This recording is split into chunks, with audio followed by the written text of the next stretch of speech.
On était les dernières à faire les 2 ans à l'ENEP où on nous avait promis qu'à la sortie, on va nous intégrer. Mais ça n'a pas été le cas. On a pris nos frères qui ont fait une année pour s'affronter, pour qu'on puisse faire le test d'intégration. Ok, chez nous, voilà, c'était pas programmé. Mais tout ça l'a vraiment tout bouleversé au début de notre carrière. On a chômé une année pour attendre l'année prochaine pour pouvoir faire le test d'intégration. Voilà. Vraiment, je fais mon travail avec amour. J'aime les enfants. Je suis venue dans l'enseignement par vocation. Depuis que je suis sortie de l'ENEP, c'est la région de l'Est. La région de l'Est, voilà, je rends grâce depuis 2004 jusqu'à nos jours. Ça va. Je vous parle de l'incendie qui a eu lieu au sein de notre école. En tout cas, dans la région de l'Est, c'est pas facile. Pendant ces temps-ci, là, c'est la peur seulement. Je suis à 15 km de Fada. Sur l'As, on était les seuls, on partait à l'école. Alors, on partait avec une peur, mais bon, comment faire? Parce qu'on ne voulait pas aussi laisser les enfants, voilà, en les laissant pour se rattraper, ce n'était pas facile. Souvent, on peut prendre la route, voilà, voir même les militaires qui sont sur les chars avec des armes qu'ils tiennent. Souvent, on peut les voir en position même au bord de la route. Ils sont en train de chercher ces individus-là. Bon, on prend notre courage à 2 mains et on continue et puis bon, on part à l'école. Maintenant, dans cette peur-là, on rentrait à 8 heures, on sortait à 12h30, on rentrait à 14h30 pour sortir à 16h30 pour pouvoir quitter un peu vite. Voilà. Et c'est ce qu'on faisait permanemment pour éviter, voilà, que ces individus nous croisent un jour. Parce qu'on passe la journée là-bas jusqu'au jour où ils sont venus brûler tout à l'école. Maintenant, quand ils sont venus brûler à l'école, comment faire? Pour que les enfants puissent se déplacer, ça n'a pas été facile. C'était très, très difficile. Parce que le directeur, avec les autres, comme moi, j'étais dans la classe du CM2, et bon, j'étais au CM2, et l'examen s'approchait. Qu'est-ce qu'il faut faire? Quand ils ont brûlé le samedi, dimanche, le lundi, moi, on était 3. On a décidé 3 femmes de partir parce que on a dit qu'on ne peut pas laisser comme ça, on va aller voir. On est parti, on a vu, vraiment, ils ont brûlé nos manuels, nos bureaux, voilà, quelques bureaux qui étaient en bois, voilà. Ils ont presque tout brûlé, sauf ce qui ne pouvait pas brûler, même les manuels. On est rentré, tout ce qui restait un peu, on a rassemblé aussi, mais dans une petite maisonnette et fermé. Et on a replié. Moi, j'étais vraiment inquiète et je me demandais à quel moment on va pouvoir voir les parents, le président peut aller voir les autorités pour pouvoir commencer. Ce qui est sûr, comme on a signalé, dit que notre école a brûlé. Ils nous ont dit de ne pas partir, d'attendre. Moi, j'ai dit, je préfère aller essayer de sensibiliser les parents, voir ce que je peux faire. Moi, je me suis levée, demandé à l'autre collègue là. On est parti à 2. À 2, on a sensibilisé les parents, voilà, et les faire comprendre que si on laisse, ça serait un peu difficile que les enfants puissent bien composer. Ils peuvent composer, mais ils ne vont rien apprendre. Et on est rentré concession par concession pour expliquer aux parents la faisabilité, ce qu'on peut faire pour qu'on puisse amener les enfants à Fada. J'ai demandé aux parents vraiment ce qu'on peut faire.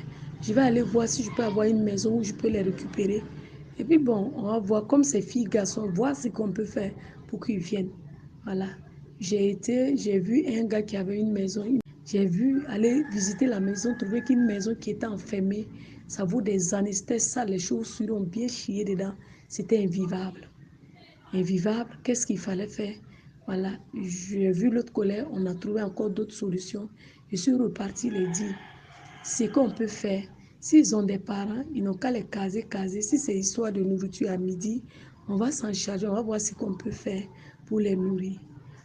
Bon, avec la sensibilisation par concession, on a écouté Et quand on est revenu, ils ont commencé à faire venir les enfants un peu.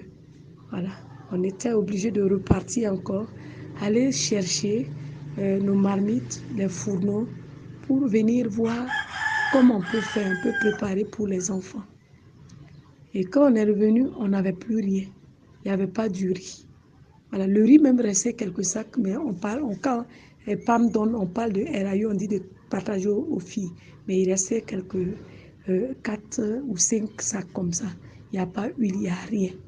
Ah, comme ils ont commencé, l'autre collègue a commencé à faire la cuisine. Et maintenant, moi, j'étais en classe. Il n'y avait pas d'huile, j'étais obligée de partir dans les autres. Allez, j'ai demandé l'huile.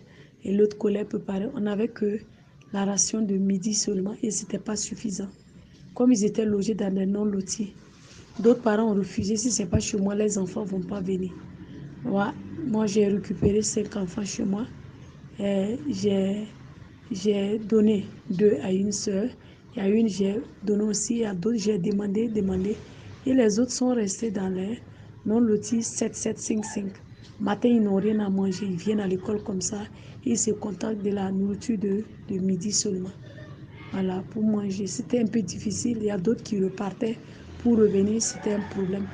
Et avec tout ça là, j'étais obligée encore de repartir avec l'autre collègue pour qu'on puisse encore sensibiliser le reste qui était resté pour qu'ils viennent assister au cours. Mais avec ça, ils venaient souvent aussi à contre-goutte. Voilà, quand ils partent, il fallait jouer un peu au dur. Voilà, sinon il y a d'autres, quand ils partent, ils peuvent aller faire 2 jours après encore revenir. Parce que pour manger, il y avait des problèmes. Voilà. Et chez moi, comme j'ai récupéré les 5 bas, je me suis débrouillée avec ce que je peux aussi. Quand ils mangent à midi, le soir en famille, on s'est débrouillé avec ce qu'on a. Mais au fil du temps, avec le temps, on a eu l'OCADES qui nous a aidés. Merci à l'association, au réseau des femmes pour la réconciliation nationale, la cohésion et l'équité sociale. Je dis vraiment merci pour leur soutien. Elles ont soutenu les enfants en vivres, en vêtements et en sacs. Donc, je les dis grandement merci pour ce qu'ils font pour ces différents enfants déplacés. PAM nous a envoyé du riz. Voilà. L'OCADES nous a soutenu de l'argent. Et à Tunto aussi, ils nous ont donné des nattes, des lampes, du savon, des lave-mains. En tout cas, ils nous ont donné beaucoup de matériel jusqu'à même nous donner des vivres, du riz.